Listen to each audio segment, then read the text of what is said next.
پاکستان کی بیوروکریسی کے اندر بھی اگر یہ کام کرنے کی لگن ہو تو وہ بہت کچھ کر سکتے ہیں.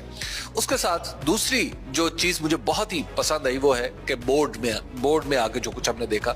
کہ یہاں پہ تعلیم کی وہ سینس پریویل کر رہی ہے جو دنیا میں اس وقت کر رہی ہے. یعنی ہم بچوں کو خالی رٹنے پہ اور رٹا لگائی ہوئی چیز کو ریپروڈیوس کرنے پہ مجبور نہیں کر رہے، بلکہ ہم بچوں کو سمجھا رہے ہیں کہ وہ ان کی تجزیہ کرنے کی بھی صلاحیت ہو اور اس کے ساتھ ساتھ تجزیاتی سوال کا جواب دینے کی بھی صلاحیت ہو. اور تیسری بات یہ ہے کہ جب ان کا پیپر چیک ہو تو پھر اس کے اوپر کسی کو اعتراض نہ ہو اور یہ کام جو مہینوں تک پھیلا ہوتا ہے یہ منٹوں میں اور گھنٹوں میں مکمل ہو جائے. بہرحال وہ دن زیادہ دور نہیں ہے کہ جب کم از کم اسلام آباد بورڈ کے جو فیڈرل بورڈ کے جو پیپر ہیں وہ تو منٹوں سیکنڈوں میں چیک ہو جائیں گے اور ہوپ فلی خیبر پختونخوا میں بھی جیسے وانی صاحب نے بتایا کہ انہوں نے بھی رابطہ کیا ہے کہ وہاں پر بھی اس چیز کو اپریشیٹ کیا جائے.